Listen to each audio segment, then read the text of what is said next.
Hello दोस्तों।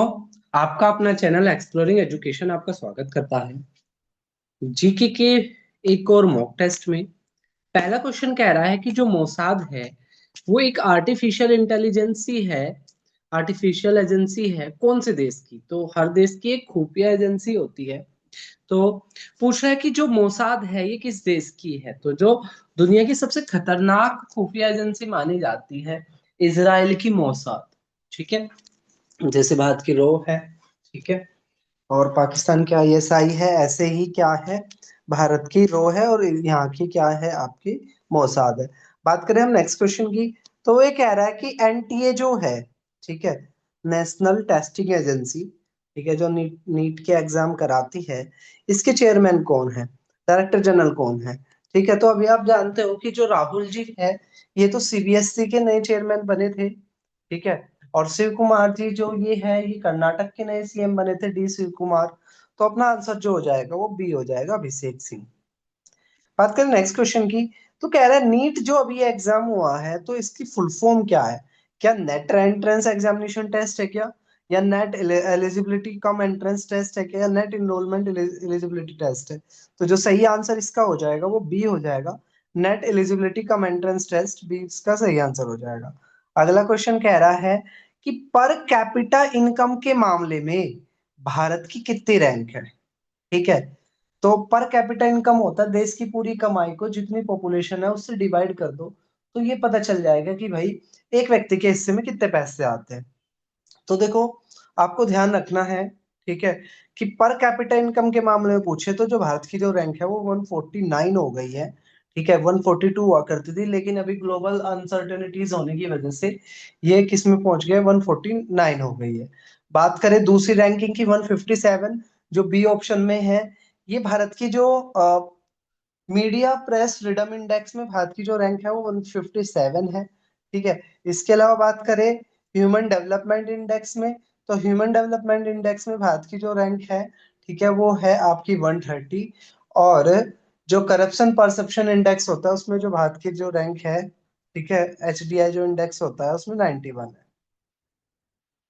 Next बात करें नेक्स्ट क्वेश्चन की, वो कह रहा है कि भारत के जीडीपी बता दो। ठीक है, मतलब भारत के जीडीपी की रैंकिंग बता दो, और सिर्फ जीडीपी के टर्म पे। अगर सिर्फ जीडीपी पूछे तो छठी रैंकिंग है। अगर पीपीपी, परचेजिंग पावर पैरिटी के टर्म पर पूछे तो तीसरी है। और जो हमने पढ़ा ही था इसे पिछले वाले क्वेश्चन में, ठीक है, कि पर कैपिटा इनकम के मामले में पूछे तो 149 है। तो ये सारी रैंकिंग आपने याद रखनी है। बात करें नेक्स्ट क्वेश्चन की, तो अभी जो नीट के एग्जाम जो होते हैं वो आपके ऑफलाइन मोड में होते हैं। तो एक कमेटी सेटअप हुई थी जिसने ये कहा था कि जो ये पेपर है भाई आपका, ये कैसे होना चाहिए, ये आपका हाइब्रिड मॉडल में होना चाहिए, यानी कि डिजिटल मॉडल में होना चाहिए ये भी। तो ऐसा किसने कहा था, राधा कृष्ण जो कमेटी बैठी थी उसने कहा था। तो बी क्या हो जाएगा, इसका सही आंसर हो जाएगा जीएसटी। ठीक है, जिस जो एक इनडायरेक्ट, जिसने सारे इनडायरेक्ट टैक्स को रिप्लेस, टैक्स को रिप्लेस कर दिए थे। तो जीएसटी जो है वो हमारे कॉन्स्टिट्यूशन में कौन से अमेंडमेंट एक्ट से जोड़ा गया था। देखो, जो 21वें कॉन्स्टिट्यूशन अमेंडमेंट एक्ट से तो सिंधी भाषा को जोड़ा गया था। 73वें कॉन्स्टिट्यूशन अमेंडमेंट एक्ट से ग्रामीण पंचायत को जोड़ा गया था। 74वें कॉन्स्टिट्यूशन अमेंडमेंट एक्ट से शहरी पंचायत को जोड़ा गया था। 96वें कॉन्स्टिट्यूशन इससे जो उड़ीसा है उसका नाम बदला गया था। ठीक है, और बात करें इसका जो सही आंसर हो जाएगा वो हो जाएगा 101।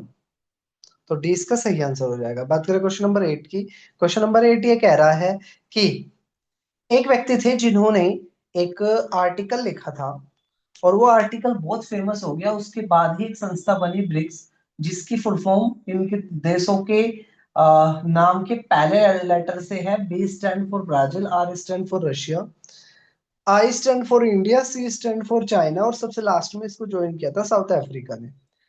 तो बात करें यहाँ पर, ये जो आर्टिकल लिखा था ये अ, जिम जिम ओ'नील ने लिखा था, जो गोल्डमैन सैक नाम की कंपनी के लिए काम किया करते थे।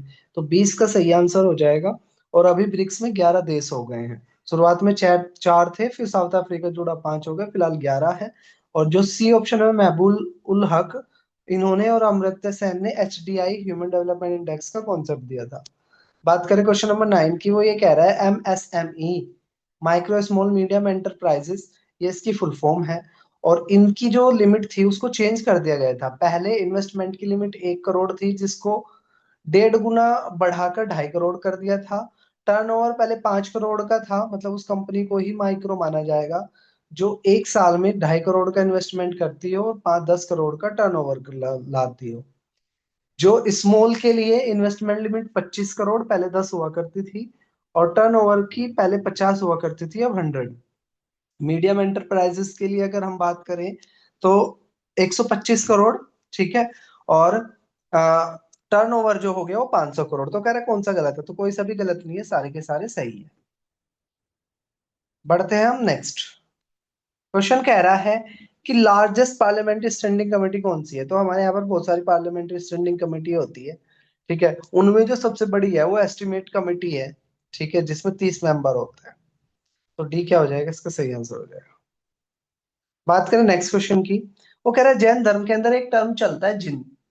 तो इस जिना वर्ड का मीनिंग क्या है? क्या जिसको सब कुछ आता हो वो, या जिस पे भरोसा कर लिया जाए वो, या जिसने अपनी आत्मा को जीत लिया हो, ठीक है, या जिससे नहीं जीता जा सकता। तो इसका सी सही आंसर हो जाएगा, ठीक है। नेक्स्ट बात करें क्वेश्चन नंबर 12 की। क्वेश्चन नंबर 12 ये कह रहा है कि जो महावीर थे इनको कौन सी नदी के किनारे पर, ठीक है, ज्ञान की प्राप्ति हुई थी। तो जो महावीर की बात करें तो इन्होंने 30 साल की उम्र में घर छोड़ा था और 42 साल की उम्र में इन्हें ज्ञान की प्राप्ति हुई थी, ठीक है। और अ, जो रिवर थी, अगर हम बात करें यहाँ रिवर की, तो रिवर जो थी वो रिजुपालिका नदी थी, ठीक है। और जो बाकी ऑप्शन की बात करें, निरंजना नदी के किनारे गौतम बुद्ध को ज्ञान की प्राप्ति हुई थी, और स्वर्ण रेखा नदी के किनारे टिस्को, जो भारत की पहली बड़े लेवल की आयरन और स्टील कंपनी थी। वो कह रहा है रॉन्ग बताओ, ठीक है। 24 तीर्थंकर हुए। तो जैन धर्म के अंदर जो भी धार्मिक गुरु होते हैं उन्हें तीर्थंकर कहते हैं। और कह रहा है कि 24 तीर्थंकर हुए, और पहले तीर्थंकर महावीर थे। और जैन धर्म मूर्ति पूजा में विश्वास नहीं करता, ठीक है। वो ये कहता है कि आत्मा तो मानता है लेकिन भगवान को नहीं मानता, और कहता है अगर भगवान जैसा कुछ हो तो वो जैन जो वर्ड है उसके नीचे ही होगा। तो अगर इसमें हम बात करें, ठीक है, तो इसका जो बी ऑप्शन है वो गलत है। महावीर 24वें तीर्थंकर थे, पहले नहीं थे। पहले कौन थे आपके? ऋषभ देव थे, और 23वें पार्श्वनाथ थे।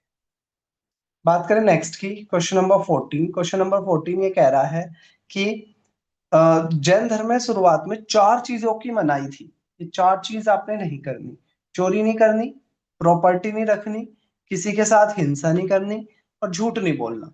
महावीर ने 5वां व्रत इसमें ऐड करा दिया, और ये जो 5वां व्रत था वो था आपका कि आपको झूठ नहीं बोलना। बात करें क्वेश्चन नंबर 15 की। क्वेश्चन नंबर 15 ये कह रहा है कि जैन धर्म ओवर द टाइम 2 हिस्सों में बट गया था, एक श्वेतांबर, एक दिगंबर। जो व्यक्ति सफेद कपड़े पहनने लग गए थे नॉर्थ इंडिया में, उन्हें श्वेतांबर कहा गया था, ठीक है। और जो दक्षिण भारत के अंदर जो नेक्ट रहते थे उनको दिगंबर कहा गया था। तो पूछ रहा है कि श्वेतांबर सेक्ट किसने शुरू करा था, ठीक है। तो स्थल बाहु ने शुरू किया था। कहीं पर स्थल भद्र भी इनका नाम लिखा होता है, और जो भद्र बाहु है वो जुड़े हुए थे आपके दिगंबर से। और आगम जो है, जैन लिटरेचर को आगम के नाम से जाना जाता है। बात करें क्वेश्चन नंबर 16 की। तो जो एपिथेलियल टिश्यू होता है वो कहाँ नहीं पाया जाता? तो जहां भी आपके शरीर के अंदर एक्सचेंजेस होती है, ठीक है, किसी लेयर से जहां भी एक्सचेंज होती है उसे एपिथेलियल वहां देखने को मिलेगा। ये माउथ की लाइनिंग में देखने को मिलेगा, इसोफेगस में देखने को मिलेगा, किडनी में नहीं किडनी में देखने को मिलेगा, लेकिन ब्रेन की नर्व्स में ये नहीं होता है। डी उसका सही आंसर हो जाएगा। वो कह रहे हैं इनको मैच करो।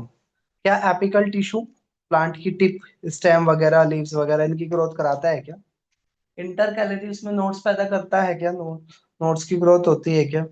और जो पैरेन्काइमा है क्या वो क्लोरोफिल रखता है क्या? और लेटरल जो टिश्यू है, लेटरल मेरिस्टेमेटिक, वो पेड़ की चौड़ाई बढ़ाता है क्या? तो अगर इसमें हम बात करें, सी इसमें गलत है, ठीक है। जो पैरेन्काइमा है उसके अंदर क्लोरोफिल नहीं होती, ठीक है। पैरेन्काइमा का जो मेन काम होता है वो होता है फूड को स्टोर करना। अब बढ़े हम आगे, क्वेश्चन नंबर 18। क्वेश्चन नंबर 18 ये कह रहा है कि प्लांट के अंदर, ठीक है, एक सेल दूसरे में टूटती रहती है, लेकिन एक लिमिट ऐसी आ जाती है कि उस लिमिट के बाद ये डिवीजन बंद हो जाता है। तो इस वो कौन सा टिश्यू होता है कि जिसमें ये डिवीजन बंद हो जाता है, और इस प्रोसेस को डिफरेंशिएशन कहते हैं। तो इस जो प्रोसेस का जो नाम है, वो सॉरी टिश्यू का जो नाम है, वो है आपका मेरिस्टेमेटिक टिश्यू। ठीक है, और जो ये एपिकल, लेटरल, इंटरकैलरी, ये मेरिस्टेमेटिक के ही टाइप थे। बात करें पेरेन्काइमा की, पेरेन्काइमा फूड को स्टोर करता है। एरेन्काइमा एक्वेटिक प्लांट्स में पाया जाता है, और स्क्लेरेन्काइमा जो हस्क ऑफ कोकोनट है उसमें पाया जाता है। अगला क्वेश्चन कह रहा है कि पौधे डेजर्ट में रह लेते हैं, रेगिस्तान में रह लेते हैं, कौन सी चीज उनको रेगिस्तान में रहने में हेल्प नहीं करती? तो देखो, गहरी जड़ें तो हेल्प करेगी, ठीक है, क्योंकि ज्यादा नीचे से सब्सटेंस लेके आना है। स्पाइनी वीज एंड लैवेक्सी लीव्स, ठीक है। कांटेदार पत्तियां और मोम से भरी पत्तियां, बिल्कुल सही है, ठीक है। तो इससे क्या होगा, कांटेदार पत्तियां होगी तो कोई भी अगर जैसे हम पौधे के पास से निकलते हैं तो उसकी पत्तियां तोड़ देते हैं, ठीक है। तो कोई भी इस तरह से पत्ती नहीं तोड़ेगा, और जो वैक्सी लीव्स होगी वो क्या करेगी, पानी को बाहर निकालने देगी। अगर एपिडर्मिस में वैक्स भरा होगा तो ऑब्वियस सी बात है वो भी पानी को बाहर नहीं निकलने देगा। लेकिन क्वेश्चन में पूछा था कौन सा नहीं हेल्प करता, ठीक है। तो सारे के सारे ही हेल्प करते हैं, इस वजह से अपना आंसर हो जाएगा नन ऑफ दीज। क्वेश्चन कह रहा है कौन सा प्लांट के अंदर एक ऐसा सब्सटेंस होता है, क्योंकि आप जानते हो कि प्लांट का जो बाहर का जो कोर्क बना होता है वो डेड सेल होता है। पौधे में एक लिमिट के बाद सारी जो सेल है वो डेड में कन्वर्ट होने लग जाती है, ठीक है। अब जब डेड है तो वहां से सब्सटेंस का आना जाना बड़ा मुश्किल होगा। तो पूछ रहा है वो कौन सी ऐसी चीज है जिसकी वजह से, ठीक है, गैसेस, मिनरल्स और अदर सब्सटेंसेस, ठीक है, इसके अंदर जा सकते हैं। तो जो ये जो सब्सटेंस है इसका नाम है ट्यूबरिन, ठीक है। डी क्या हो जाएगा, सही आंसर हो जाएगा। अब कुछ असर्शन और रीजन के क्वेश्चन, ठीक है। पहला क्वेश्चन ये कह रहा है कि प्लांट सेल के अंदर डेड का कॉन्सेप्ट होता है और ये इसको स्ट्रेंथ प्रोवाइड कराता है, बिल्कुल सही बात है। क्योंकि पौधे को एक ही जगह खड़ा रहता है, वो तेज हवा चलती है, हम भी कई बार अटैक कर देते हैं, तो पौधे को इन सब सिचुएशन को झेलना होता है। इन सब सिचुएशन को झेलने के लिए नेचर ने उनमें डेड का टिश्यू का कॉन्सेप्ट दिया है।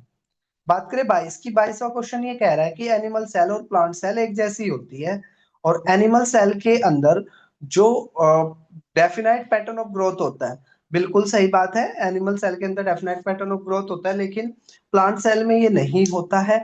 लेकिन दोनों एक दूसरे के सिमिलर नहीं होते, क्योंकि एनिमल में डेड वाला कॉन्सेप्ट नहीं होता है और प्लांट में होता है। बात करें यहाँ पे बुद्धिज्म और जैनिज्म, दोनों ये कहते हैं कि हिंसा मत करो, ठीक है। और ये कह रहा है कि भगवान के और आत्मा के मामले में दोनों के विचार एक थे क्या? तो इसमें क्या है, जो आपका असर्सन है वो तो सही है, दोनों ही नॉन वॉयलेंस की बात करते थे।